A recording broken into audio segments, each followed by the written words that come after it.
Chapter 91. Ben's eulogy. You are listening at novelfull.audio. It was Ben's last meal. Half a bean burrito he saved from the day before. Yet, he didn't have time to contemplate the ironic overtone. Because he still had something to do. It was the last item on his agenda of preparing to die, writing his own eulogy. So, sitting at his desk, he wiped off the tangy sour cream from his lips. It wasn't the last thing he wanted to taste and smell, but he couldn't afford to pay extra for guacamole. Then, he took out a piece of paper, feeling its dry texture on his fingers. Then, he took out another piece of paper, because he got sour cream on the first one. And he started to Hemingway. After many hours of effort, Ben looked at the paper in his hands and nodded in satisfaction. He didn't need the credit of bringing this beautiful work into existence, nor did he care if his fame came post-mortem. He even didn't mind if someone else took the credit for his Shakespearean work. He cared not about any of those things. Because death. Soon, he'd be humble and rich. So those things lacked importance. Ben didn't write it for any of that. There was a much simpler reason he wrote his own eulogy. He feared Antonio screwing it up. The final piece ended up as a story. The tale of Ben's life, with a few small adjustments to hook readers, but nothing biographical movies didn't do. He decided to read it aloud to double-check there were no plot holes or cliches. But he was pretty confident in its freshness. If there was an issue, he could add some vampires. Or make himself a mage instead of warrior. But he didn't want to scare away readers with something too unique. Ben cleared his throat. He was a young hero from the mortal world. From the poorest family. Of the smallest village. Of the smallest town. Of the smallest city. Of the smallest province. Of the smallest country. Of the smallest continent. Of the smallest realm. But every legend has to start from somewhere. He had a tough upbringing. One guy called him trash, then another guy called him trash. Before he knew it, everyone was calling him trash in an infinite recycle. He started from nothing. No matter how many times he dreamed. There was no memory from a dead expert. No matter how many times he asked doctors. They said he possessed no special bloodline. No matter how hard he searched, he couldn't find any OP item left by his parents. And that never changed, no matter how many Christmases he asked for a gaming PC. Even then. Despite his household coming from a humble background, it turned out to all be a red herring. Because they had no ancestral ties to any ancient families at all. He trained hard, practicing both internal and external training. Internal with PUBG on his PC. External PUBG on his mobile. When he was at the peak of the early. Middle. Upper stage of his cultivation, also known as 11th grade, he encountered a bottleneck. College exams. Yet, after struggling through a heavenly tribulation of a prep course, he broke through. Then, with an adventurous heart, he started to journey the world. It forced him to leave his family behind, but he trusted they'd be safe forever due to the powerful local reputation he amassed over a month of face slapping. If anyone from outside the village ever came and disturbed his legend, putting a finger on his family. He would destroy them when he returned just in time for the rescue. In the wide lands, he succeeded in raising his position in society. And he did it all by himself. Despite the worst luck in the world. That forced him to live as a mortician, making him fall into cave after cave of burial sites of old geezers. Carrying those geezers' ancient burdens they called legacies. He became a brave hero. Despite a 99% chance of death, he never stood down from an optional side quest. Conquering all in his way with his relentless spirit. He fought the external world, defeating enemies that trained their entire lives, after he did a few months of plyometrics. He fought the internal world, defeating his heart devils, addictions to gaming and internet porn. He was multi-talented, becoming a secret master in every field known to man. But always lost interest soon after. Because his fiery heart craved adventure, and that was old news. He was resourceful, only occasionally receiving an item that was exactly what he needed for his next major problem. And rarely, like only a few times, saved by a random passing master. He was a poet, possessing the unique ability to portray the world's beauty through his unique lens of jade-based terminology. He was a lady killer, not in the literal sense, he didn't kill women no matter what they did ever. Instead, all his female enemies became lovers, charmed by his damn good looks and badassery. Yet, he could never fall in love with them, because he knew life was short, and at any moment, some random flying bird might force him to switch maps. He was magnanimous, sparing all his male enemies 3 or even 4 times before eliminating them. Giving them room to perfect their schemes. And himself room for not having to seek out new enemies. He was a conqueror of fate. Despite living in training montages and gathering all the world's OPness. All the side characters still mysteriously strengthened as well. Never allowing him to power creep in peace. Yet, he was still the strongest everywhere. Before he went somewhere new and became the weakest. But that never ever stopped him from becoming the strongest again. Forever. He was intelligent, resolving nothing ever, because he knew if he even resolved a single point, that meant it was the end of his story. He was the most powerful. He invented uncountable ultimate and super. Ultimate moves. Before creating his final super. Ultimate. Burrito. Supreme technique. A technique that shocked the world, death. In the end, he built a castle millions of miles long. Stretching to the clouds. Which is where he will be buried. Don't skimp. Ben smiled in appreciation. It wasn't easy to create such a masterpiece. Only having come together after a long time writing and no time editing. Still, something felt off. Although I tried to keep it humble. It still came off a tiny bit OP. I better insert a flaw to make myself more balanced. Got it. I'll add that I scored low on an IQ test due to a random proctor's mistake when I was 5. That led to the tragic years until I was 9. When the truth came out that I was a 1 in 10,000 years genius. I'll even throw in an enemy that's a 1 in 100,000 years genius later, to show that I still had room to grow. Of course, after that, it'll come out that I was a 1 in million years genius. But for now, I need to ease them in. Ben stroked his chin, because he realized something else. He only needed to throw in a few lines of filler to grow this into a full-fledged novel.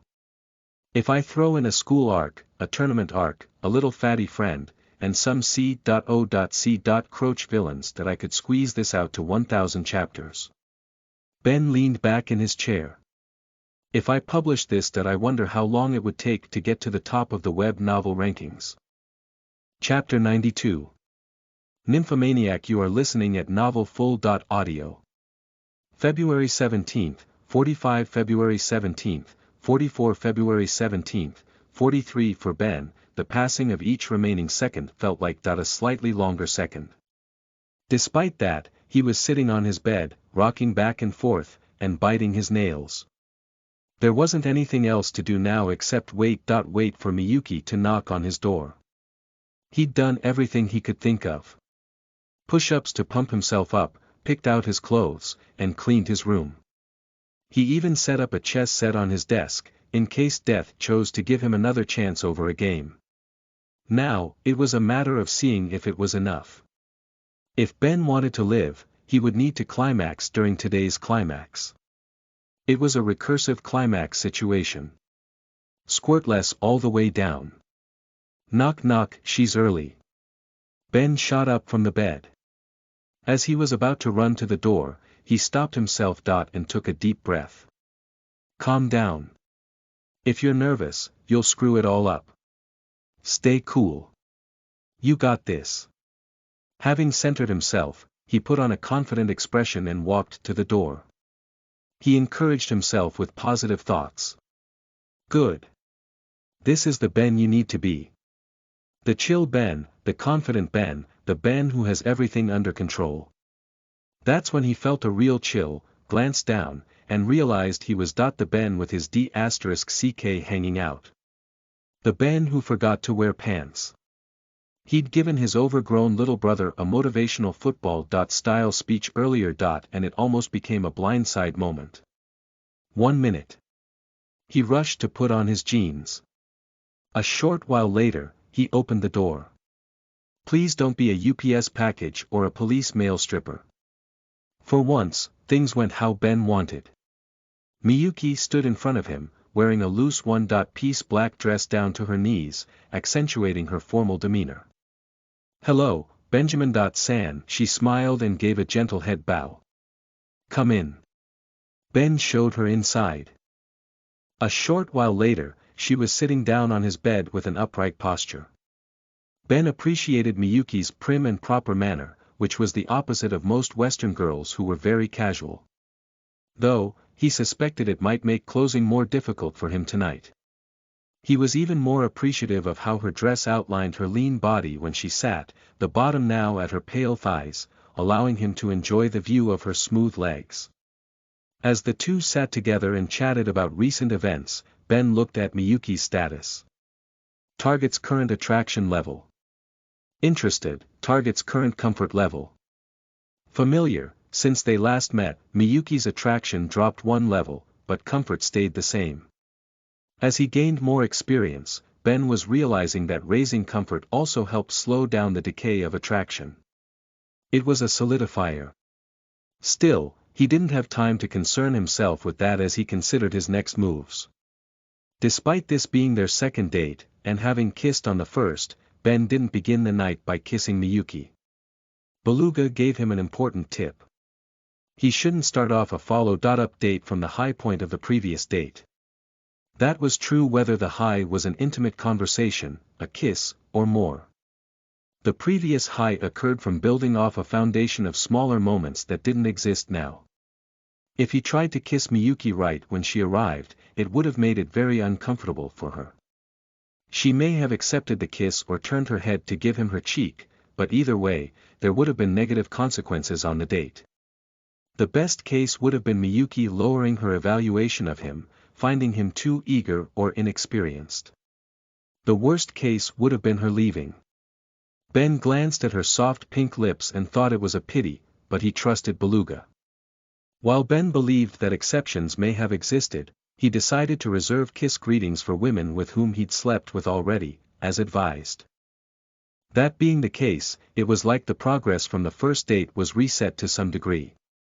Yet, Ben also knew that reaching the peak of the last date and going further would be faster and easier. He expected that he'd be able to kiss Miyuki soon, and try for more, just not yet. In the beginning, he led the conversation as the two settled in. Miyuki was shy and not very talkative at first, keeping her head down in modesty, but as time passed, she opened up. Ben also ramped up the physical contact, making Miyuki more comfortable through Kino. Then, running out of things to say, Ben decided to play a Netflix movie so they could lie back next to each other.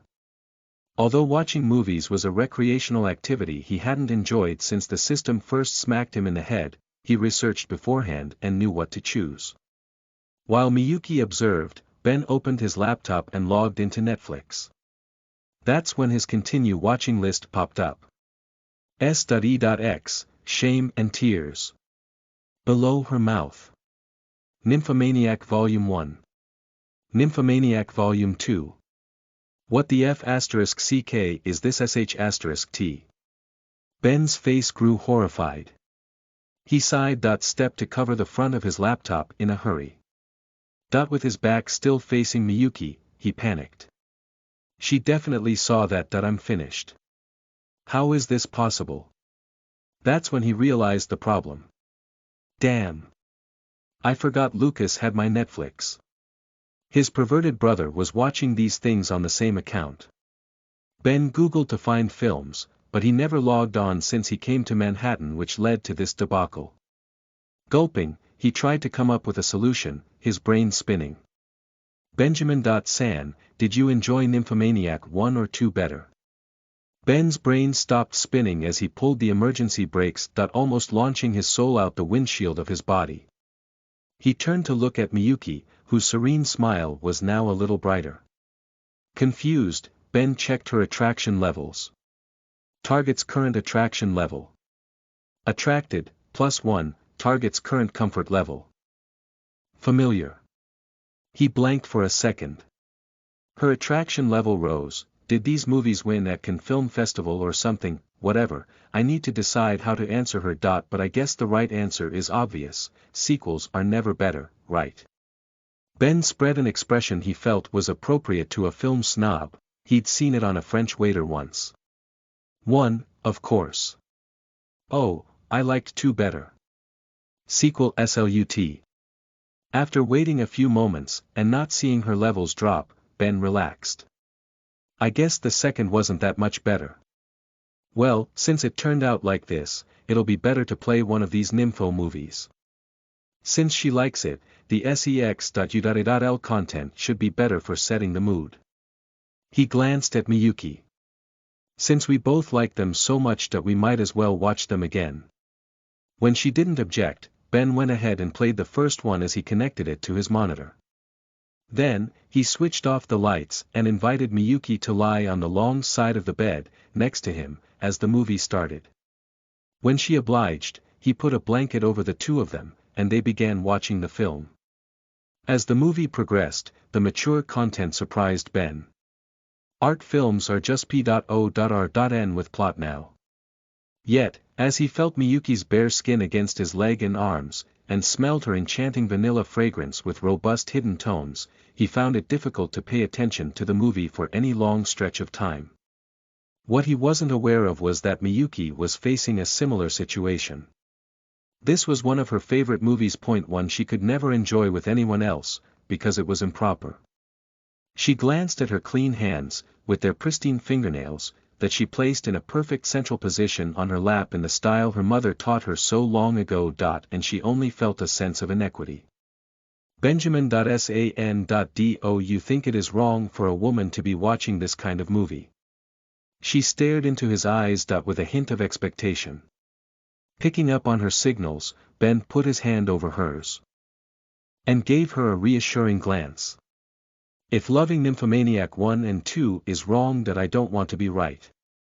Target's current comfort level. Close, +1, Miyuki's eyes lit up like a girl after her first kiss. She'd always struggled with being different and having stronger desires than others. To meet a man that understood and accepted her. There was nothing greater she could ask for. Miyuki smiled at Ben. In Japan. People frown upon women who enjoy things like this. Ben nodded in understanding. You're in the right place then. He believed he now had a firm grasp of Miyuki's mentality and troubles. I didn't know Japan held such prejudices against film buffs. Regardless of the truth, Ben knew he only had one move now. So he leaned in. And sealed her nympho. Loving lips. Chapter 93. Breaking last-minute resistance. You are listening at NovelFull.audio. Ben tasted green tea again as his mouth interlocked with Miyuki's. She must drink it often, he thought as he explored her tongue, her lips, her nostrils. That was a slip. It was ruled a slip, and he moved back down. They resumed making out. NNN, Ned as each of their tongues massaged each other's. Miyuki seems very proper. I don't know if she'll freak out if I do anything a little rough. Ben was considering if he should give some gentle pulls to her hair or. He was in the middle of considering nibbling on her lip when instead. She already bit his. And even harder than he planned to. With his bottom lip stuck between Miyuki's teeth, Ben opened his eyes to see her gazing back at him with a naughty expression.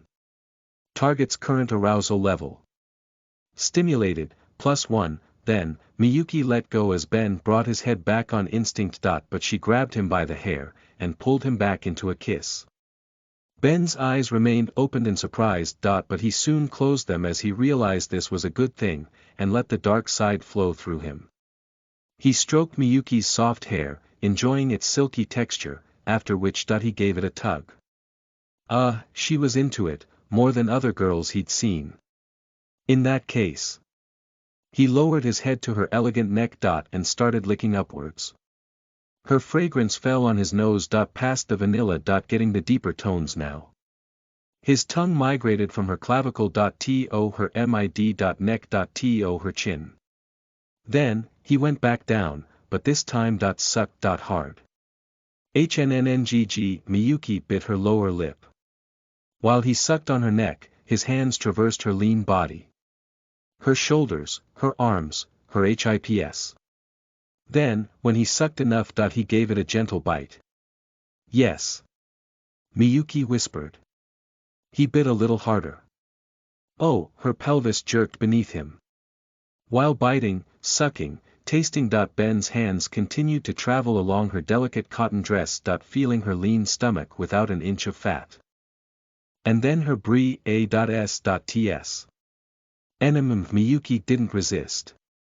Her brie a.s.ts were smaller than the other girls he'd been with, but still a decent C.cup. Respectable. Ben squeezed over her dress, testing their elasticity. And they didn't disappoint. Miyuki's body was in its prime. Harder, she whispered. Taken aback, Ben's eyes opened a moment, but he aimed to please. And clenched her tits. With force. Yeah, she m.o.a.ned. Releasing her brie a.s.ts, his fingertips instead pinched her hard end. I.p.p.l.e. Clasped. And pulled. She liked it. With everything going well, Ben pushed ahead. While licking upwards from her neck to her earlobe, his other hand released her brie a.s.t and looked for a way to take it out from her dress, exposing it to his mouth. Yet, there was no way. The upper seams of her one-piece dress were too tight. The only path to reach her brie a.s.ts was to climb all the way up from under her dress, but it extended down to her knees. Ben knit his brows. In physical escalation like this, he became accustomed to following a linear process. Kissing, neck, brie a.s.ts over clothes, brie a.s.ts under clothes, then lower. But what now? The brie a.s.ts under clothes step seemed blocked. He wasn't sure what to do, so he made a simple decision. I can only improvise. He slid his hand down all the way until he touched her exposed thigh, his palm rubbing along her velvety skin. As he tried to bring his hand upwards. Underneath her dress. That's when a hand grabbed his. Miyuki stopped him. Although she didn't end the make-out session, she held Ben's hand. Preventing him from advancing. This was the first time this happened to him. But he was lucky that it was a common situation, which meant Beluga already advised him about it. This stage was last-minute resistance, or LMR. During this point, a woman's modest instincts would kick in as they presented light resistance to a man attempting to escalate in the bedroom. It was instinctual, and in reality, **T test. This wasn't the same as genuine resistance, such as a physical struggle, an attempt to leave, or even a simple utterance of the word no. Those were all lines not to cross. LMR was token resistance to see if the man was assertive and experienced enough to subdue the woman. A test to see if the man possessed these desirable masculine traits, traits that feminine women appreciated. If he did, their appreciation led to sex. It was typical that the more feminine, conservative, and beautiful the woman was, the tougher the LMR they would give. Lower attraction and comfort levels also led to more. Miyuki was discovering her true self, and she liked Ben, but old habits die hard. With a vengeance. Yet, Ben was unafraid. Beluga gave him a technique to deal with this, so he prepared to defuse. Like a young Bruce Willis. Ben's hand retreated and Miyuki removed hers. He took a step back, returning to making out and playing with her tits over her clothes. Then, a minute later, he took 2 steps forward. Ben brought his hand back down to her dress and tried again. On this occasion, his fingertips traced up to her smooth thigh again. And past it, to the soft outside of her hip. That's when Miyuki stopped him again. So, he took a step back, this time leaving his palm rubbing her thigh. And she allowed it. A minute later, he moved 2 steps forward, bringing his hand back up, now making it up to her flat belly before she stopped him. Then, he backed up a step. To her hips. 2 steps forwards, 1 step back. This was the technique Beluga told him about. It was a way to wear down the LMR, to pass her test, and it was working. At a steady pace, Ben continued advancing. Soon, he reached his first destination, Miyuki's first hidden treasure area. Her tits. He caressed them from over Miyuki's bar. And she turned her head with her closed eyes. Ben passed the first test. He glanced down.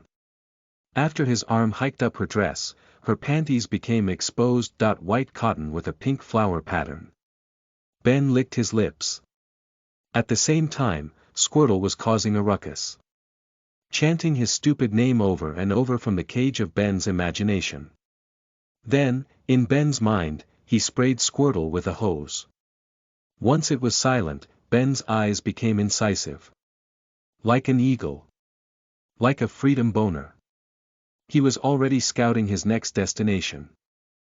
Chapter 94. Spanking the Miyuki, R.18, you are listening at NovelFull.audio. Author's note. This is a 3-parter. Miyuki's soft M.O.A.Ns and alluring scent warmed up the atmosphere in the room, and also in Ben's pants. Even though we're not camping, you can't blame me for pitching a tent. As a fan of outdoor survival shows, he knew setting up shelter was the first step in enduring the wild. Those film crews must have a ton of masturbation footage. Speaking of which, Ben glanced down at Miyuki's panties and his hard deed at I.C.K trying to burst out of his jeans, now rubbing against her leg, as if it smelled its prey nearby. No, it's not time yet. He refocused on his hand squeezing her supple brie A.S.Ts. And she was also enjoying it. As Ben made out with her, his hand on her chest slipped over her bra. Now making direct contact to her juicy tit. He glanced down at her brie A.S.Ts. They were beautiful, elegant, white like milk. He pressed, and played, gripping her red cherry N.I.P.P.L.E between his fingers. Who, Miyuki M.O.A.Net. Then, exiting from a kiss, Ben's tongue moved down her chin. Her neck. Her collarbone. And finally her tit. Licking around her N.I.P.P.L.E. Making her feel his fiery breath on every inch of her bosom. Yes, she whispered. With her vanilla smell lingering in his nostrils, Ben did the same to her other brie A.S.T, sucking them into submission. Then, with one hand occupying them, his other did a deep dive. Down her navel. To her sacred place. When he touched the hem of her underwear. Miyuki's hand made its reappearance. The guardian at the gate. But Ben already knew how to slay this beast. 1 step back. 2 steps forward. 1 step back. 2 steps forward. Soon, Ben was rubbing her P.U.S.S.Y over her panties. And she was squirming underneath him. HNGG, he massaged it in circles until her wet juices dripped through the fabric of her underwear. Moistening his fingertips. That's when his fingers moved in for the kill. Lifting her underwear to the side with a pinch, his fingers made direct contact with her P.U.S.S.Y. Feeling its squishiness and tenderness. And he started to rub. Miyuki was panting hard. When her nether region was nice and ready, Ben's middle finger slipped into her wet slit. Ahin, she gripped onto his back, her nails making indentations in his flesh. Ben's finger stroked the tight, soft, slippery texture of Miyuki's inner walls. And he began to finger her. In and out. As he continued, she became wetter and wetter. Her juices starting to flow down his palm. Although Ben was doing this, he wouldn't bring out hydro pump now, not yet, not after what happened with Annabelle. Though there was also another reason. Beluga advised him it was risky to make a girl C.U.M with his fingers too early, because once she became satisfied, she might choose to leave. Although it didn't happen often, and it was more during one-night stands, there was too much at stake now. So Ben planned to save his fingering technique for later. Yet, before he could do anything else, Miyuki interrupted him. Wait, Benjamin. Ben glanced at her and stopped for a moment. When he did, she grabbed his hand, and removed it from inside of her. His face turned pale. No. FUCK. Ben interpreted this as a terrible sign. He believed Miyuki was about to leave because he was moving too fast. The biggest reason he thought so was that her arousal level hadn't gone up yet despite going this far. Suggesting that she wasn't ready. If she leaves, I die. Ben's heartbeat sped up like a race car as he imagined his certain approaching execution. However, something unexpected happened next, shattering his nightmarish daydream. She flipped over on the bed. And lied on her belly. What's this? His brows raised. Miyuki looked into his eyes, hiked up her dress, and with a blush, she said, Benjamin-san. Please spank me. Nanny. Ben stared at her, unsure if he heard right.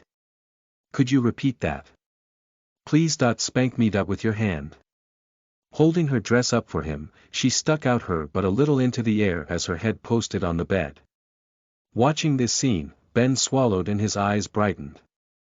As he was about to respond with enthusiasm, he stopped himself. Damn, I almost did Lil Jon again. He cleared his throat. Sure thing. Gazing at her two round lumps separated by her white and pink underwear, Ben's fingers itched. First, he put his hand on them. And rubbed. Appreciating the sensation of her perfect clear white skin on his palm. Exploring them. Polishing them. Her behind was soft. And a little cold. But he would change that soon. When he caressed her, he felt Miyuki get goose. Bumps as the tiny pores on her butt stood up at his touch. Then, he squeezed. Enjoying the suppleness of her ass cheeks. Giving him resistance every time he pinched them. His D.I.C.K couldn't help getting harder as he imagined putting it between them. Last of all. He elevated his hand. And brought it down. Spank. Miyuki let out a light whimper. Are you more? She cut him off. Ben pulled his hand back. And brought it down again. Spank. MNN. This time Miyuki's sound was an obvious cry of pleasure rather than pain. Spank. Spank. Harder. She M.O.A.Ned. He put more force into it. Spank. Spank. High.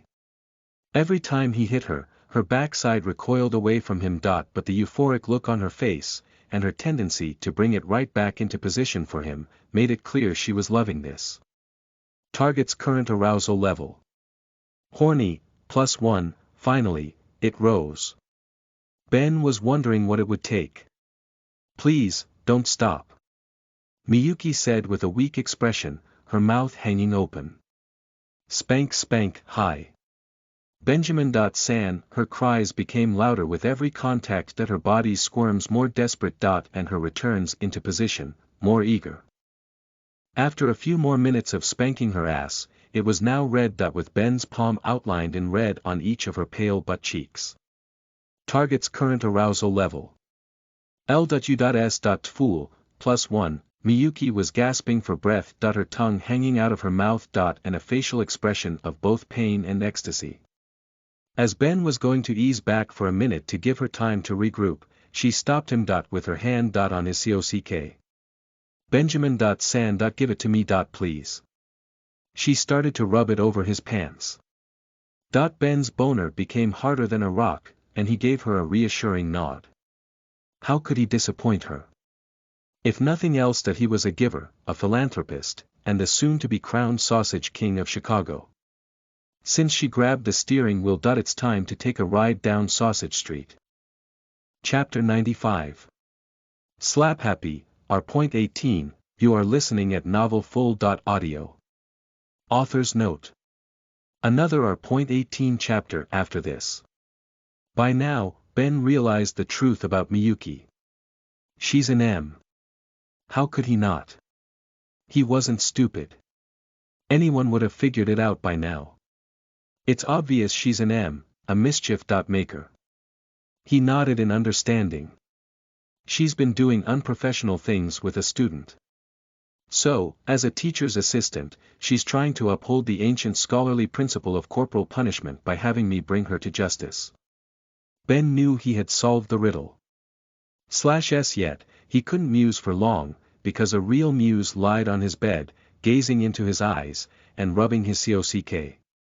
He was becoming rock hard watching her, a new side of Miyuki he'd never seen. She turned her body on the bed so that she lied across the narrow end, her legs hanging off one side, and her hands and head the other.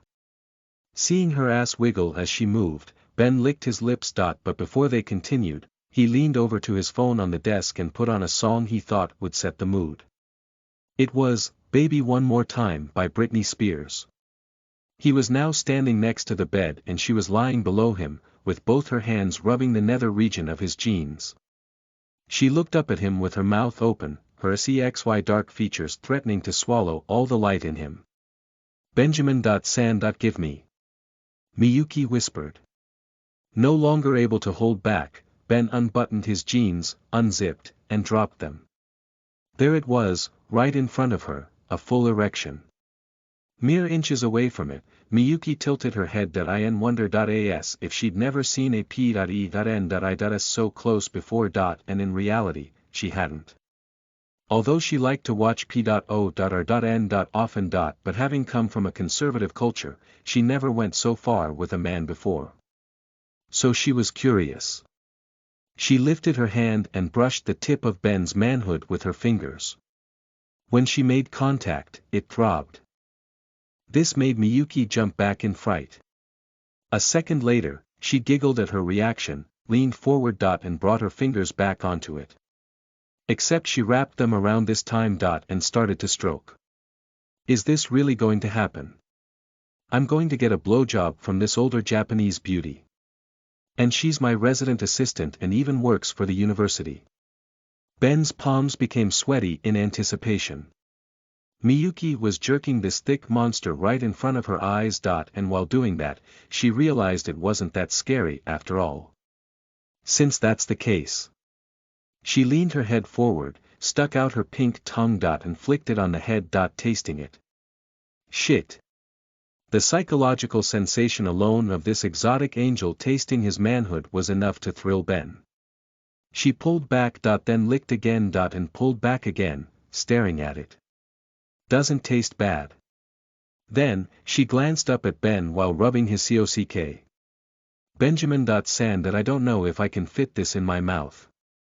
Ben wasn't sure how to respond, so he said nothing, and that turned out to be a good choice. But I can try. Miyuki smiled. She brought Ben's d.i.c.k to her lips, kissing the tip. His breath became heavier as he watched her kiss it, her soft lips stimulating his sensitive erection. Then, Miyuki opened her pretty little mouth as wide as possible. Leaned her head forward. And swallowed the head of Ben's cock. Right away, his d.i.c.k pulsated. He watched as her moist, comfortable lips wrap around it, adding physical pleasure to the psychological stimulus of observing her. He even felt her warm tongue brush the bottom of it. That's when Miyuki added some suction. Her lips hollowed out a little as she stayed in place, not moving, only sucking on the head like a lollipop. Meanwhile, her hand continued stroking the shaft. As if trying to milk it into her mouth. Fuck. Ben closed his eyes, focusing on the pleasure. With his erection in her mouth, Miyuki glanced up at Ben. Seeing he liked it, she took it further. She moved her head forward. Trying to see how much she could fit inside. Like that, she engorged herself on Ben's manhood. But in the end, it was too big for her little throat. Only getting a couple of inches of it inside, Miyuki brought her head back, taking Ben's d.i.c.k out as she gasped for breath. She didn't realize it would be so difficult, but still, she liked it. So she tried again.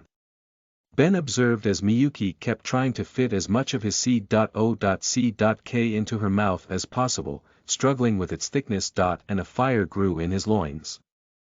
Not only were her slippery lips and tongue amazing, but watching her helpless struggle was a turn-on by itself.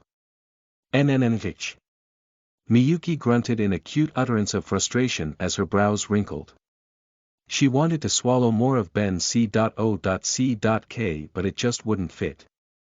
She thought this wasn't fair to him, since he'd been very accepting of her. As a result, she believed she deserved punishment, but she wasn't sure what. That was until she heard the song playing in the background. It gave her an idea. Slap, ow. She slapped herself with Ben's huge C.O.C.K on her cheek. He blinked. Are you okay? Instead of answering him, she showed him she was fine. By continuing. Slap slap. Ben's eyes enlarged seeing her do this. But there was something arousing about it. Slap slap slap. She C.O.C.K slapped herself over and over again. Then, she stuck her tongue out while holding Ben's D.I.C.K and slapped it down onto her tongue. Smack. Blood rushed to Ben's meat pole as it landed on her cute pink tongue colliding with its soft, tender texture.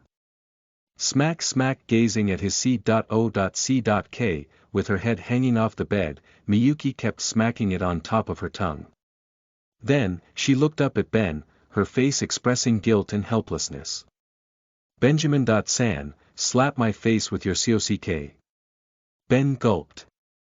She didn't need to tell him twice. He held his D.I.C.K and tilted it up. Miyuki stuck her tongue all the way out. Ah. Ben brought it down. Smack, Miyuki M.O.A.Ned, her eyes becoming hazy. Enjoying C.O.C.K. Slapping her, Ben did it again. Smack and again. Smack. Miyuki retracted her tongue and licked her lips, appreciating the taste of Ben's D.I.C.K as she made another request. Benjamin-san. Hit my face with it. Punish me. Please. She closed her eyes with a hint of fear in her expression. Not wanting to disappoint, Ben raised his D.I.C.K and brought it down diagonally onto her cheek. Slap. She winced. Ben wanted to ask if he should stop, but she answered him first. Again. Slap. This time, she got into it. Yes, she whispered. Slap. MNN, slap on. It's good, Benjamin-san. She opened her eyes, bringing her hand back to hold Ben's C.O.C.K as she stared at it and jerked. Then, she opened her mouth wide once more and filled it up. Sucking it as much as she could fit. F.U.C.K, feels good. Ben watched the end of his C.O.C.K disappear into Miyuki's pretty face, feeling her lips wrapped tight around it. After a little while of this, Miyuki pulled her head back. Still frustrated, she realized she couldn't do it herself. So, while stroking Ben's C.O.C.K, she glanced upward into his eyes. With a blush blooming on her cheeks, she pleaded. Benjamin-san. F.U.C.K my face. Please. Chapter 96. 68 and IOU1, R.18, you are listening at novelfull.audio. Benjamin-san. F.U.C.K my face. Please. Miyuki gazed upward into Ben's eyes, while sticking her tongue out, and opening her mouth wide. Waiting for him to fill it. Standing above with his C.O.C.K only a thrust away from her inviting mouth, Ben's eyes took in the beautiful landscape below. He was trying to burn this image into his retina forever, a lifetime deposit to the Wank Bank. It was a high point in his career, but he didn't forget to remind himself to stay humble. Smash tag blessed. As he watched, Ben had to admit the scene below was too much for any man to resist. Bent knees, making her pale feet dangle in the air behind her. Dress hiked up, displaying white and pink underwear, her cute round ass in the open. Hands gripping the bed, holding the edge tight. Securing against the force soon launching into her mouth and body. Ben licked his lips at the sight. Not one to keep a girl waiting, he held his C.O.C.K by the base. Stepped forward. And began insertion. His erection stretched her wet mouth. Filling it to the brim. Miyuki's eyes expanded. Then, Ben pulled it out. Leading her to inhale when free. After a moment, he reinserted. Ben started light at first, unsure how hard Miyuki wanted him to go. But she soon made that clear. With one hand, she grabbed the rear of Ben's thigh. And yanked him towards her. URG as she choked on it, Ben pulled out, leaving her gasping for breath. Strings of saliva still connected his manhood to her lips. A second later she looked up at him. Harder.f.u.c.k my face Benjamin.san.harder. Getting the hint, Ben grabbed the back of her head with one hand, and stuffed his C.O.C.K into her throat once again. URGUG he pulled out leaving her panting. But he didn't give her time to recover and shoved it back in. UGMMM it seemed she was growing accustomed, so Ben started going harder as she wanted. Keeping his D.I. C.K in her mouth, he grabbed the back of her head with both hands. And started thrusting. Herk Miyuki's eyes teared up. But when Ben showed the intention of slowing down, she drew him closer from his thigh again. Ben couldn't focus on Miyuki's state for much longer, because the sensations were too damn strong. Her moist, hot mouth was like heaven for his dick. Soon, Miyuki was getting used to it. Slurp slurp so Ben started going harder. He started F.U.C.K.I.N.G her face. URG Herc as his manhood reached the back of her throat, her eyes bulged out. Ben could feel her mouth's flexibility as he stretched it, her smooth tongue stuck at the bottom with no place to go, rubbing against his cock. She looked distressed, but he knew this is what she liked. Since she didn't stop him, Ben didn't stop either. Out and in. Holding her head tight, he kept F.U.C.K.I.N.G her face like it was a pussy. Her body was squirming. Tears leaked out from her eyes. Yet Miyuki loved every second of it. Ben glanced downward to see Miyuki gazing back up at him. She wore a desperate expression, not of sadness, but of submission, of willingness, and of ecstasy. Soon the face F.U.C.K evolved into a sculf.U.C.K. Ben removed his member from her mouth on occasion, watching saliva drip down her lips and chin. Pooling on the ground. Then he'd put it back in and use her mouth again. The warm, wet, comfortable home for his dick. Slurp slurp minutes passed this way. Ben pulled it out and Miyuki's tongue hung out as her eyes rolled to the back of her head. Melting into the experience of Ben using her like this. He went as far into her throat as possible, with every new insertion trying to go a little further. Gag gag sucking. Gagging. Choking. She loved it. Watching her saliva falling off his D.I.C. K as he held the back of her head, Ben never felt better. Yet, her ass that wiggled on the bed every so often called to him, the small wet spot on Miyuki's underwear was an undeniable attraction. He wanted to taste her too. So he changed their positions. First, Ben took his clothes off for comfort. Then, he sat on his bed and instructed Miyuki to sit up a moment so he could lie down below. That way, she could lie down on top of him. Upside down. Benjamin.San, what do you want to do? With drool still covering her mouth, Miyuki wondered about his idea. Ben smirked, I want to taste you. She blushed, but said nothing more, and followed his instructions, climbing on top of him. He swallowed as he looked at her cotton underwear mere inches from his head. His distracted state led to Miyuki being a step faster. She m.o.a.ned as she licked circles around the tip of his dick. Feeling her soft tongue, Ben's was also itching for adventure. Grabbing both her ass cheeks from below, he dragged her down with a forceful motion, closer to his face. This made Miyuki's eyes grow wide even as she had his C.O.C.K in her mouth. He rubbed her a little through her underwear. He could hear her M.O.N even with her mouth full. Then, he pinched the underwear and moved it to the side. Revealing a beautiful pink pussy. Staring at that mysterious slit, Ben's mouth watered. Something about the smell and symmetry drove him insane. He also couldn't deny the naughty nature of this situation aroused him, staring at the most private area of such a proper girl like Miyuki. His D.I.C.K pulsated within her mouth, making it feel even tighter. Not able to restrain himself anymore, Ben leaned his face forward, and licked. Han, even engorged with his C.O.C.K, Miyuki's cries still reached Ben's ears. She too grew excited when a man's tongue touched her forbidden zone for the first time. Ben licked each inch of the outside. Testing the flexibility of the soft skin there. Then, his tongue moved to the middle. To her clit. Miyuki's lips tightened around Ben's D.I.C.K as she M.O.Ned, her hand gripping harder on the base of his manhood to balance her unsteady body. As he licked her clit with gentle motions, Ben's tongue began to increase the pace, and the pressure. First tapping it. Then massaging it. Then lapping it up. Miyuki couldn't restrain her cries. She had to remove herself from Ben's C.O.C.K to give herself room to breathe. With her nice and moist, Ben ramped it up.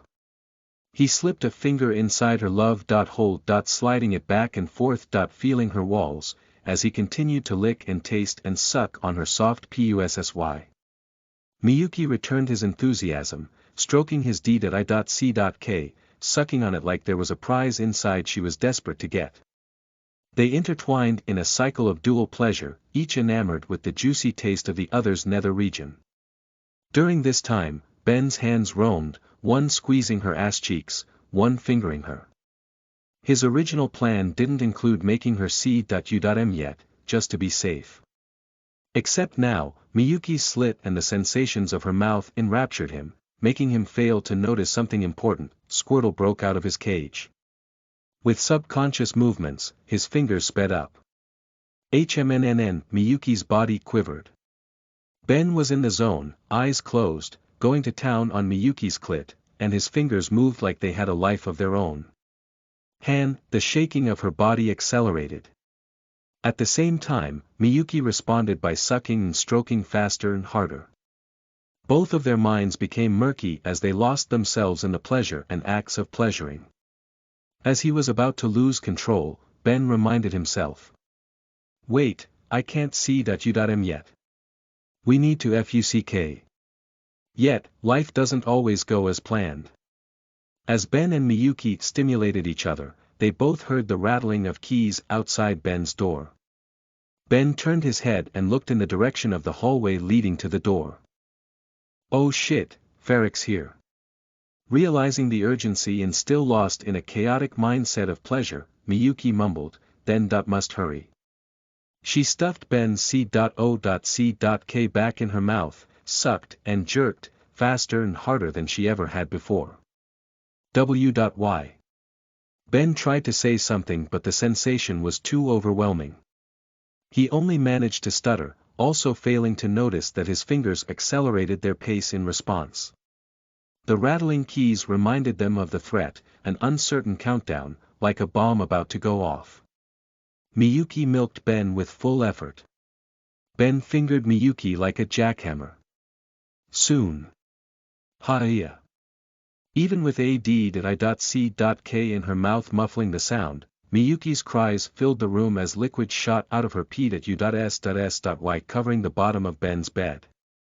He was lucky to have moved his face to the side but still received squirt juice on his cheek. At the same time. FUCK. Ben roared. Blurg. Miyuki's eyes popped out. Her cheeks bulged. C.U.M filled her mouth and flowed out the edges. It blasted straight down her throat. Even after swallowing an enormous amount by accident, she still couldn't contain it as it kept filling her throat and dripping out the sides down Ben's COCK. Yes, that's correct. Yes, sounds good. Ferrick's voice emitted from down the short hallway. He was in the apartment. Miyuki's face turned pale at the thought of a student catching her in this compromising situation with C.U.M dripping down her face. She glanced at her black dress below and realized there was CM.E.N covering the top of it. Thinking fast, Miyuki covered the two of them with Ben's quilt, only leaving his face exposed so it appeared he was taking a nap. A moment later, Ferrick entered the room with phone in hand. He was in a conversation so hadn't paid attention to the noises coming from inside. Ben played it cool. Hey, Ferrick. Ferric glanced at Ben and they locked eyes. Hey. What's up? Ben acted as if nothing unusual was happening. Not much. Ferric greeted back like normal. Except he was busy staring at the two upside-down feet on the sides of Ben's head. BDNVL.M. That's when Ferric realized he'd intruded on something he shouldn't have. Sorry. He rushed to enter the bathroom. When the door closed, Miyuki popped out from under the covers in a panic. She didn't want to get seen by another student in this state, with C.U.M all over her. So, before Ben could do anything, she grabbed her purse and shoes, and ran out. It all happened in a few seconds. Ben didn't think to react until she disappeared, but he didn't run after her because he was still naked. Still, having just experienced an amazing orgasm and sex.u.l encounter, his mood wasn't bad. At least I don't have Papa Smurf blue balls anymore. Then, remembering his life was on the line and how short on time he was, he opened his system screen. That should have been enough, right? Chapter 97. Novice Challenge updated. You are listening at novelfull.audio. Congratulations. You have been judged to possess the worst destiny with women. For some reason, after Miyuki left, Ben remembered that line. It was the first thing the system told him. As he put on his clothes, he couldn't help but agree with that evaluation now. A door opened and Ferric exited from the bathroom with a guilty expression. I disturbed your rendezvous. I apologize, man. Exhausted, Ben glanced at him. We talked about this. Didn't you see the rubber band on the doorknob? You're supposed to be SE-ziled. Ferric glanced at his feet. I was on the phone ordering a pizza from Domino's. I got distracted and wasn't paying attention. Ferric was a sweetheart, so Ben couldn't stay angry at him for long. Instead, he pointed his blame to the next guilty party in line. Ben's eyes turned red. Pizza again? Did I curse you, Domino's? You better hope I die. Otherwise, this vendetta won't end. If I don't destroy you, I'll call you Granddaddy. In fact, death wasn't enough for Ben. He resolved to haunt them even after. I hope your clients like their pizza with ghost-inspired tomato sauce. Ben was planning to get insidious on the marinara. He still remembered when the MILF from the fetish club gave him a fake number of Domino's before leaving. Since the customer was always right, Ben interpreted that to mean Domino's was always wrong. Putting his fated enemy aside for the moment, Ben sighed with frustration. Ferric just had to come tonight. He's had so many opportunities for a cliché last-second C*block. Yet he waited until now. I expected it to happen before, but it never did. I almost forgot it was possible. If they were in my shoes, I imagine the entire world would have forgotten. It's like that he chose the perfect timing for maximum effect. Ferric withdrew something from his desk. Benjamin, I have to go drop off a doc. You meant to a partner in a group project. If the pizza comes first, please pick it up for me. I already paid for it. Sorry again about before. He then left the apartment. When the door slammed shut, Ben refocused on the most pressing matter at hand. He opened his system screen. 00.57.050.57.040.57.03. When he saw there was less than an hour remaining, Ben started sweating. Why is the timer still continuing? His face turned pale. Don't tell me. He opened his mission screen with dread. Novice welcome. Seduce a woman within 1 month or die, reward. Punishment. Eradication. Ben began to pant. System. What is seduce? How did that not count? Ben thought the system would ignore him again, but she answered him a moment later.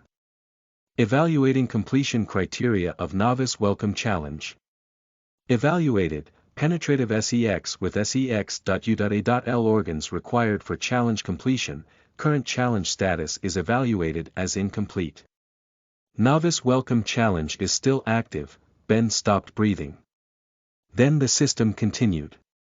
Partial completion detected, recalibrating challenge punishment due to partial completion. Oh, thank God.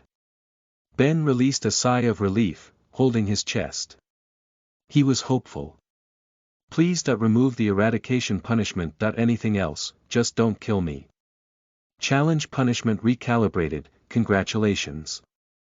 Punishment of eradication has been downgraded. Ben smiled from ear to ear. He wanted to sing. He wanted to laugh. He wanted to cry. It was like a sword was removed from his neck. Punishment is now solely visceration. Ben was still frozen in a smile, but the sword was reinserted through his anus. He wanted to cry. He wanted to cry. He wanted to cry. Ben shot up from his bed. Congratulations my ass. How the F***ck is that better? The system clarified. If challenge completion remains at the current state, you will be left with a complete corpse. Ben's jaw dropped. Offering a complete corpse. When has anyone ever accepted that? He glanced at the challenge clock.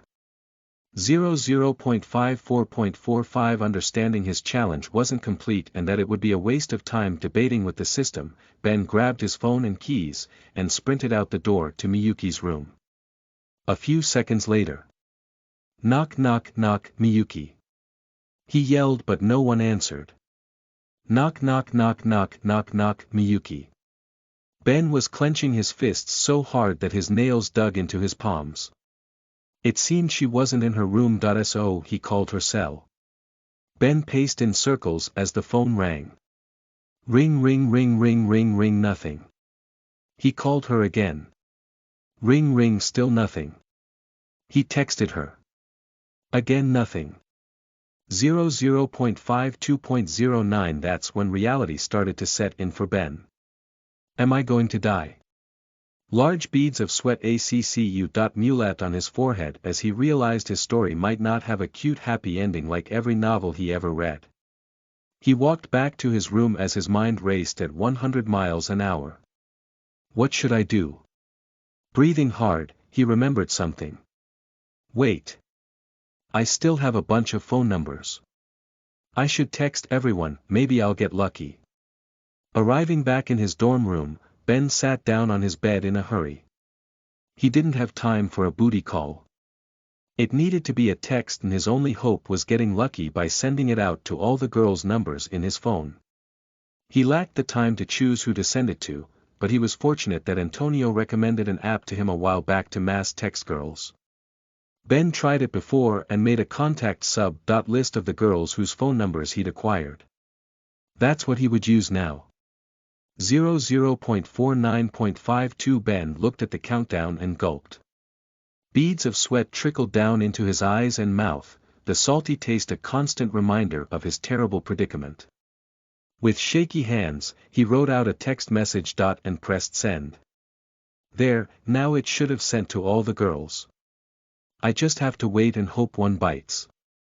He indeed sent it to all the women he intended to.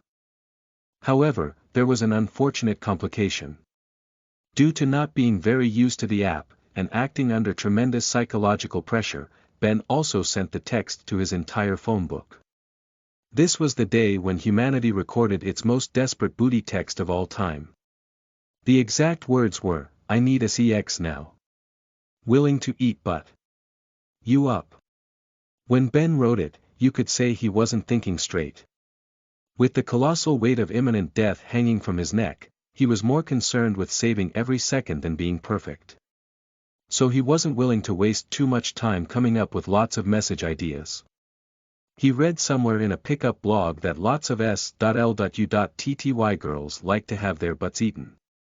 Then, he thought that since the most likely to respond was as.l.u.t. it would be smart to appeal to his clientele. Ben didn't know if the trend analysis of increased butt eating was accurate but he had nothing more to lose and this was a super long shot from the start.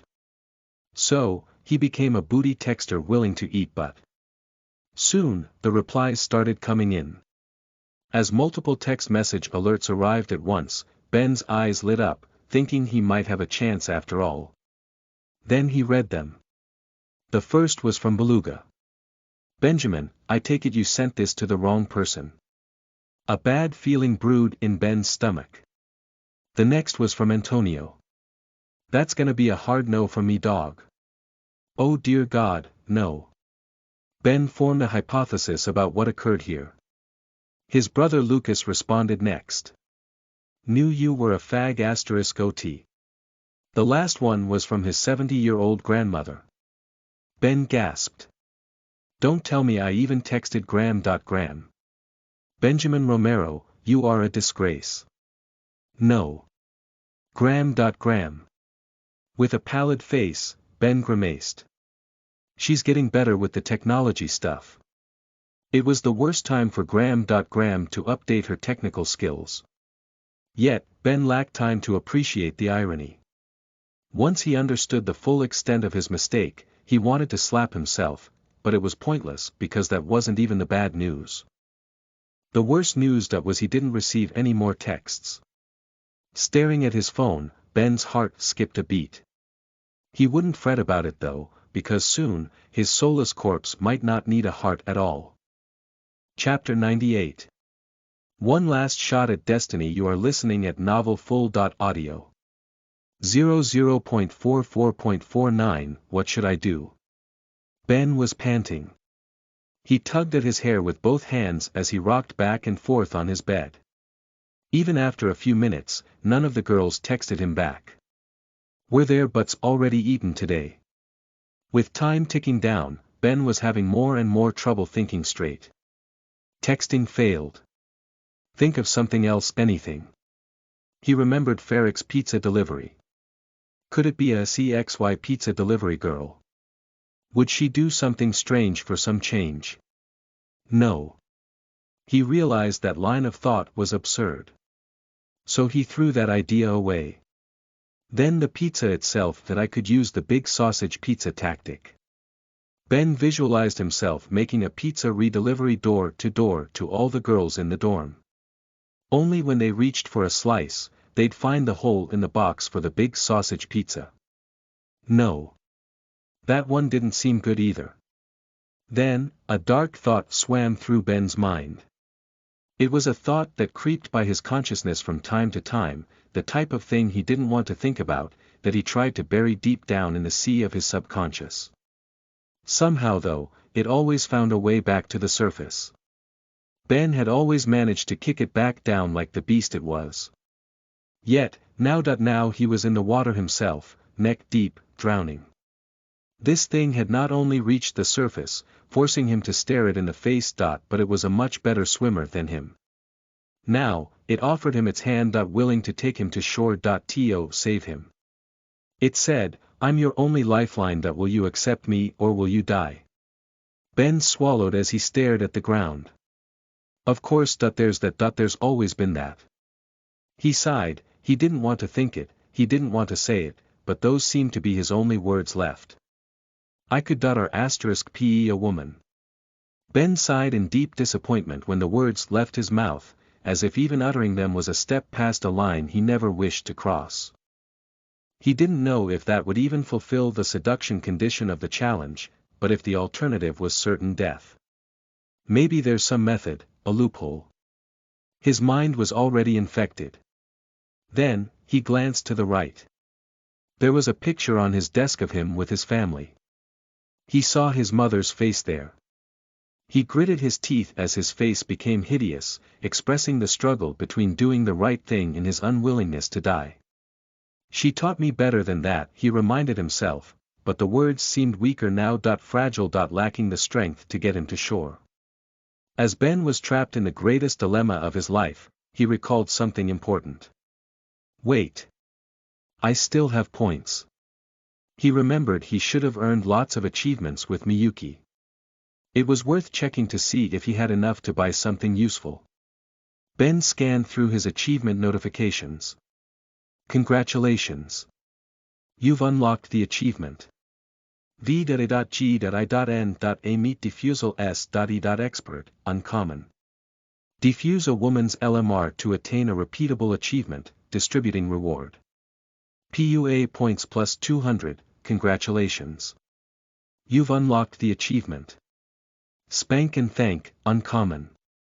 Spank a woman who enjoys it, distributing reward. PUA points plus 200, congratulations. You've unlocked the achievement. Lollygagging, uncommon. While getting a blowjob from a new woman, have her gag on your p.e.n.i.s, distributing reward. PUA points plus 200, congratulations. You've unlocked the achievement. Mollywop, uncommon. While getting a blowjob from a new woman, have her slap her own face with your p.e.n.i.s, distributing reward. PUA points plus 200, congratulations. You've unlocked the achievement. Pollywop, uncommon. While getting a blowjob from a new woman, slap her in the face with your p.e.n.i.s, distributing reward. PUA points plus 200, I appreciate the naming consistency. Ben didn't have time for quips today, but he'd always give props when it was well earned. Congratulations. You've unlocked the achievement. Throatbotomy, uncommon. FaceF.U.C.K a new woman, distributing reward. PUA points plus 200, congratulations. You've unlocked the achievement. Minor 69 fine. 69 a new woman, distributing reward. PUA points plus 500, congratulations. You've unlocked the achievement. Sharon stoning, repeatable, fine. Get a blowjob from a new woman to completion, distributing reward. PUA points plus 500, congratulations. You've unlocked the achievement. Carpooling the kids, uncommon. Oral cream pie into a woman's mouth, distributing reward. PUA points plus 200, I see it's making a thematic argument. Ben connected the pieces between this and other recent achievements. Congratulations. You've unlocked the achievement. Throat yogurt vendor, uncommon. Have a woman swallow your s.p.e.r.m, distributing reward. PUA points plus 200, congratulations. You've unlocked the achievement. Dual C.U. motivation, rare. Orgasm while giving your partner an orgasm simultaneously, distributing reward. PUA points plus 1000, congratulations. You've unlocked the achievement. C.U. Lateral damage, fine.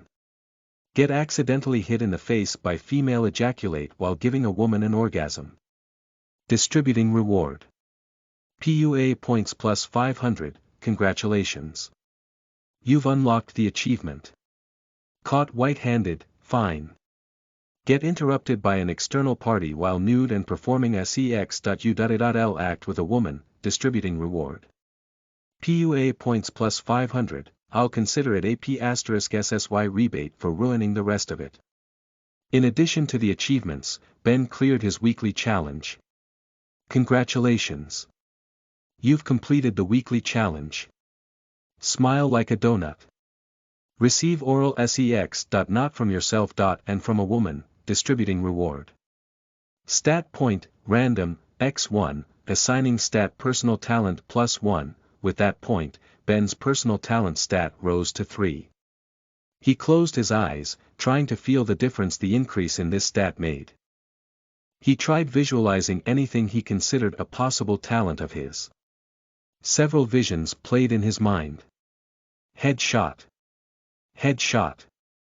D*CK shot.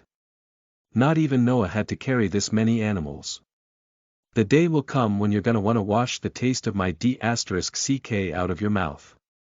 After a few seconds, he gained a general idea of the extent of the improvement. I'm probably only better at video games and its secondary skill, trash talking. FUCK. It seemed like unless he learned a new skill, a forcible increase of this stat would only improve the prior skills he was good at. It's unfortunate that Ben's starting skills were limited. So, that wasn't going to help him survive right now. As for the system skill Squirtle Hydro Pump, he couldn't tell if it improved, because the system provided all his knowledge of that, it wasn't self-learned. There was motivational speaking, but that was also something captured more by other stats. The last thing he noticed was the system hadn't bothered giving him a new weekly challenge, which was understandable for obvious reasons. With the points Ben saved before, that brought his total to 50-50. Just enough to buy a high-level mystery box. Getting 5 mid-levels was also an option, but Ben knew he needed something huge to turn his dire situation around in the few remaining minutes. Thus, high level was his best choice. Not wasting any time, he spent the 5,000 points. A few seconds later, a silver mystery box appeared in his lap. Ben took a deep breath.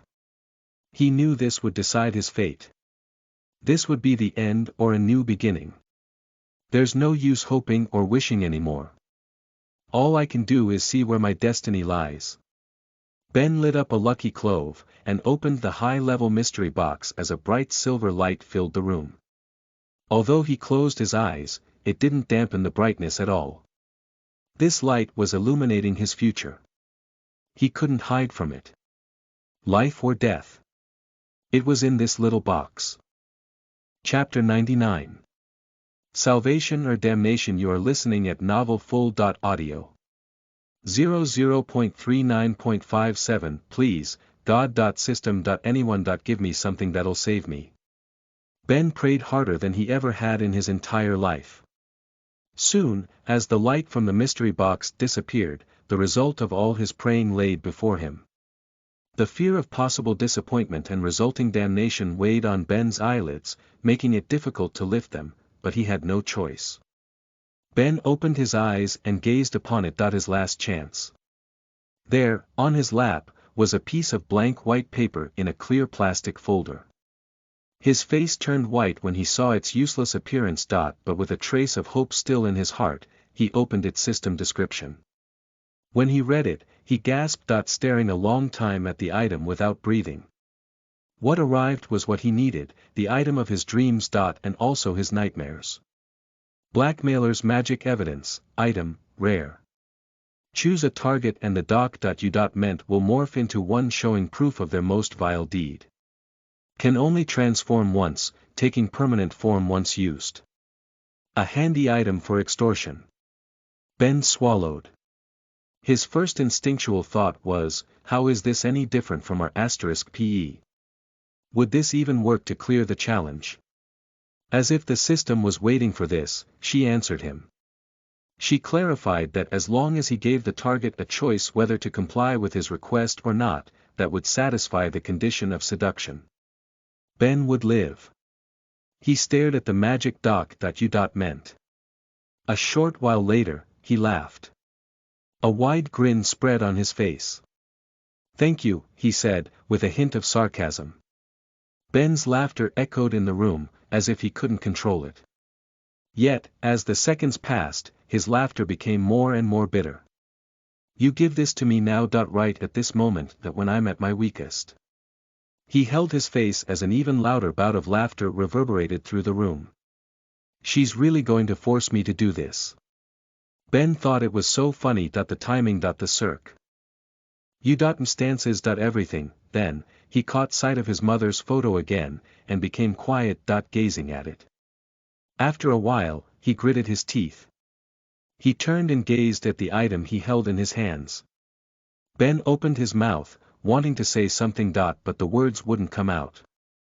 His lips quivered, but his tongue wouldn't move. Ben wanted to scream, no f.u.c.k.i.n.g way. He wanted to rip this paper into pieces. He wanted to throw it in the system's face. But then, he thought about his mother's face.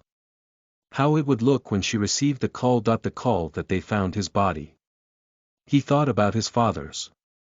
He thought about how his death would destroy them. And he looked at the clock counting down.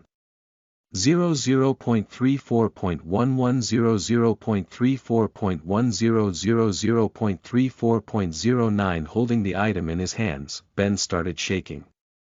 00.33.58 He heard a buzzing in his ears. 00.33.49 His vision went white. 00.33.37 It was a panic attack. 00.33.12 Gasping, Ben clung to the bed so he wouldn't lose consciousness, but the time kept ticking down. 00.32.39 He could breathe now. But still felt trapped.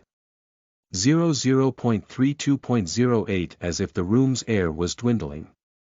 00.31.52 As if he was dying. 00.31.34 As if already dead. 00.31.19 Ben stared at the ground. 00.31.07 I can't do it. 00.30.38 I have to do it. 00.30.13 Please don't do it. 00.29.59 When the clock dropped below half an hour, his knees crashed to the ground. Drop drop drop tears began to slide down his cheeks. Pooling on the floor. Flooding the room. Drowning him. He dropped the item and held his face, weeping. A system notification arrived. Manliness. 4.1, 3 plus 1. Real men don't cry, F***CKU. Ben launched himself at the blue system screen. But he only flew through it, tumbling and smashing his back against the wall on the other side of the room. Aha!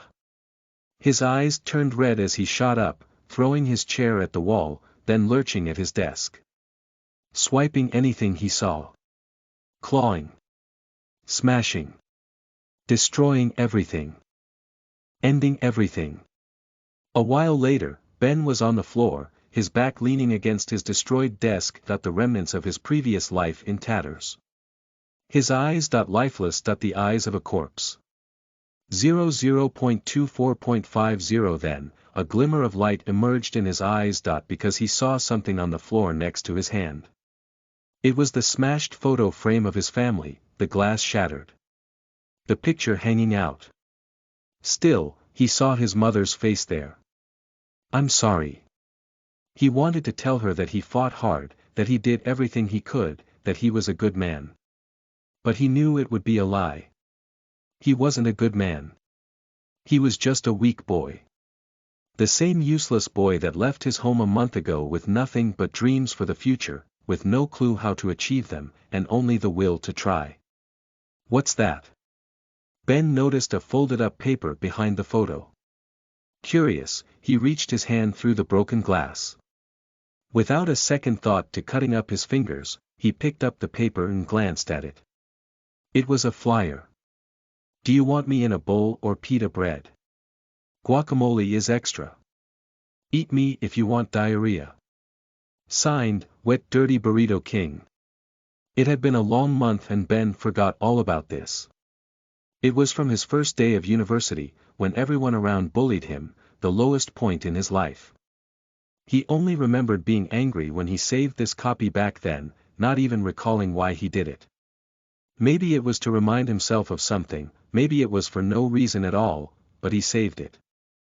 As he stared at the paper, Ben realized something he'd forgotten. Soon, he started laughing again. His laughter became louder and louder, even more deafening than it was before, except now, there was no trace of bitterness in it. Those burrito lines were pretty funny actually. Ben released a few more chuckles.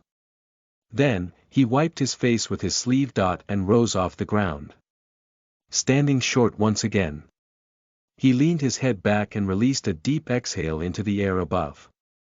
What was I even complaining about? He smirked and shook his head. I'm not the same as I was then, not even close. Why life's never been better. Ben's eyes were full of life again. He picked up the blackmail item and held it in his hand. Staring at it. I won't live how anyone tells me to live. Or die how anyone tells me to die. Whether I have nothing. Or everything. That'll never change. So you can go ahead and try to King kill me. But I'll be living my way. And no matter what happens. And I'm not giving up. Ben threw the blackmail item into the corner without a second glance. Then, He cleaned himself up and got ready to go out, preparing to fight until the last second. Before he left the room, another alert arrived. Manliness. 5, +1, 4 +1. Good luck. Don't cry again. Ben snorted. She has pretty thick skin. As he prepared to walk out the door, he took a last glance at the system clock. 00.19.50. Whether I've been unlucky or not, after all my effort, if I still can't get this done, then I'll accept my failure. And my death. I'll keep fighting until the last moment, and that's enough for me. But I know I can't rely on the system. In the end, everything's going to depend on me alone, nothing else. I don't need help from any damn items. A few minutes later. Ben was at the front of his dormitory with 12 lucky cloves in his mouth. He was smoking the whole pack at once. When he stepped outside and looked at the countdown, he decided to settle for the greater good. A real man knows when to take a step back. Ben rationalized it while green fog covered his head like Mysterio hotboxing his helmet. Despite his newfound independence, as someone who knew his strengths, Ben talked the system to get on her good side again. Damn girl, your lucky cloves smell and taste so good, baby. So be a star this one time. Give daddy a fate/stay night situation and summon S.L.U.Tuz Maximus. 00. 14.42 time was ticking down, but soon the Holy Grail summoned Ben's servant. Tap tap, the tapping of high heels rang out down the city street, catching Ben's attention. He turned and stared at an approaching silhouette in the distance. Tall. Long blonde hair. Skimpy red dress. Long legs. Ben swallowed. Yes. These lucky cloves never fail. He had a feeling this was his destined delivery. The timing was too perfect. I'm the MC after all. No way I'll die here. Here she comes. Watch as I'm saved by my plot P*SSY. As the distance to the fated meeting shortened, the interval between Ben's heartbeats shortened as well. Soon, he was face to face with his chosen partner. That's when Ben spun 180 because it was a man, baby. As Ben's fated partner kept walking, he grimaced and cursed the Holy Grail for summoning a transvestite. No one wants Berserker. Screech. Still recovering from his favorite team's horrible first-round draft pick, Ben leaned against his dormitory building when the sound of a car caught his attention. He peered at the street while still sucking on a dozen cigarettes like a cartoon villain. There, near the dormitory, a black SUV pulled up blasting hip-hop music through rolled-down windows. Despite the loud music, Ben could still hear the shouts coming from inside. He was certain he heard the arguing of a man and woman, although he wouldn't dare bet without a closer look this time. Still, Ben's eyes gleamed as he focused on the car with great interest. He had a feeling this was his destined delivery. The timing was too perfect. Please let the timing be too perfect. Ben didn't know if he had enough on the shot clock to repeat this setup. As his lucky cloves all went out, he glanced at the countdown. December 5, 2000. At that moment, the passenger side door was opened by what appeared to be a woman at a distance. She exited the car and held the door open as she yelled at the driving man, who shouted back. Although Ben couldn't hear their exact words over the music, it looked a lot like they were cursing. He narrowed his eyes as he visualized a certain scenario, one that only required a few conditions to occur first. Ben stared hard at the man in the driver's seat as if he was sending him telepathic suggestions. Call her AC*NT. Ben hoped if the driver got her mad enough, she might need a shoulder to cry on. And if things went well, a towel to wipe on. Since Ben didn't like his summon, he'd steal someone else's servant. Ben would fight for his own Holy Grail. Chapter 100. Counting down to death. You are listening at novelfull.audio. Slam. Standing outside the car, the girl slammed the door while cursing at the driver. Fuming, she walked to the dormitory in her high heels, swaying with an unsteady gait, a sign of obvious drunkenness. Ben observed her as she approached him. Tall. Skimpy black dress. Long legs. Why do I have a terrible feeling of déjà vu? He felt like there was some memory buried deep down. Some tragic event that happened to him recently which he suppressed in his subconscious. Forget it, the machines must have just changed something. Ben understood that ignorance was bliss. He put that aside and looked closer at the girl. Why does she look familiar? Her wavy neck. Length dark hair and olive skin reminded him of someone. When she got closer and he saw her beautiful face he knew why. It's her. He recognized the girl. As she reached the entrance to the dorm, she stopped in place when she saw Ben, recognizing him as well. She greeted him with some unknown words. Isa. Ben didn't know what the words meant, but he knew what the language was, Greek. She was Penelope, the Greek girl he opened on his first day at university, who he hadn't seen since. With all the women Ben spoke to after, he forgot all about her. Yet, here she was. The last time they spoke, she asked Ben for his number. I've changed so much. How'd she even recognize me? Then Ben realized he was wearing the same shirt as he did that day. Most of his old clothes were trash, but this was his best shirt then, which he wore the first day to make a good impression. With the mysteries solved, Ben gazed at this beauty waiting in front of him. Realizing this could be a chance, he glanced at her system statuses. Target's current attraction level. Interested, +2 drunk bonus, target's current comfort level. Familiar, +2 drunk bonus, Ben swallowed. It's now, but what should I do? When we last met, I was fluent in Greek because of a system item. Now, I can't speak a word. Should I try speaking English? Spit some game at her. He wished his divine line opener wasn't still on cooldown. Even if it didn't make him fluent for a while, it might offer him a line in Greek, but he needed to work with what was available now. Ben thought for a moment. Then, instead of speaking, he nodded at her. If speaking is risky, I'll just keep my mouth shut. After that response, Penelope scrutinized him for a few seconds. His heartbeat sped up. Ben wondered if he made the wrong move. Then, she smirked. Penelope narrowed her eyes as she looked back at the SUV, at the guy sitting in the driver's seat. He was talking on his phone now and laughing with an arrogant smirk as if there was a girl on the other line. Penelope snorted and turned back around to Ben. She took a few steps towards him, looped her arm around his. The Ethels na Canius peria motzi mau.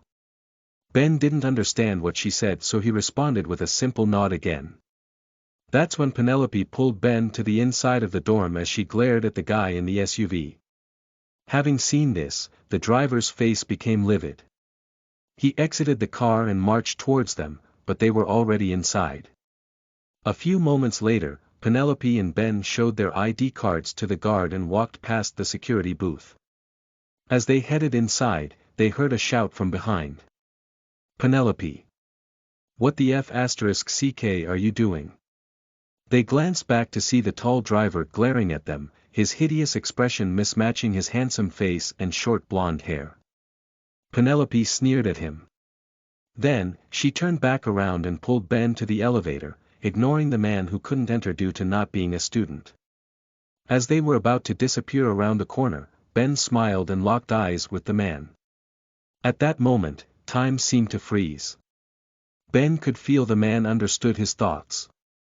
It was one of those magical situations. A situation where a man didn't need words to express himself. A situation where one of them was about to get cuckolded.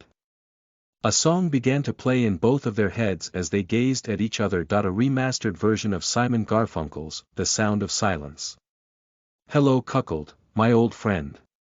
I've come to F***ck your wife again. Because a wiener softly creeping left its seeds while you were sleeping. And the baby that was planted when I was drained still remains. So you will raise and guide it. It was a song that captured Ben's tender feelings. All good things come to an end, however. Soon, Penelope dragged Ben into the elevator and he checked his countdown. 00.09.52. He began to sweat. It wasn't enough time. He needed to find a way to make this quick. Otherwise, the next ballad might be the one at his funeral. Inside the elevator, Penelope pressed the button to her floor and chatted with Ben. The conversation went something like this. Indistinguishable Greek. Nod. Indistinguishable Greek. Nod. Indistinguishable Greek. Dramatic pause, then nod. Although Penelope made some awkward expressions once or twice as if Ben's responses were unusual, Ben knew it was working so far because her levels hadn't dropped. Thankfully, she's drunk. If she was sober, she might have busted me by now. As they approached her floor, Penelope started mixing in English, perhaps sensing Ben didn't want to speak Greek. We're here. She smiled and grabbed Ben's arm as she led him toward her room. Soon, they entered, and he examined the space. Besides for the unusual scent of rosemary, the room was typical of a freshman dorm. 2 desks, 2 chairs, and 2 double beds, but her roommate wasn't there. After Penelope closed the front door, she went to the bathroom. Ben sat down on her bed and tried to think of his next move. August 25, 2000 August 24, 2000 August 23, 2000 As the seconds passed, his calm dwindled grain by grain like the falling sand in an hourglass. I can't fail here, but how can I succeed? He continued to strategize. Meanwhile, a pizza delivery guy was arguing with the security guard downstairs to let him up, but he failed, leaving with a wasted hot pizza, and a red mark on the company's balance sheet. It was Ben's first strike against the Domino's empire. Ben couldn't worry about that though, because he was in the middle of his own Uber Eats delivery.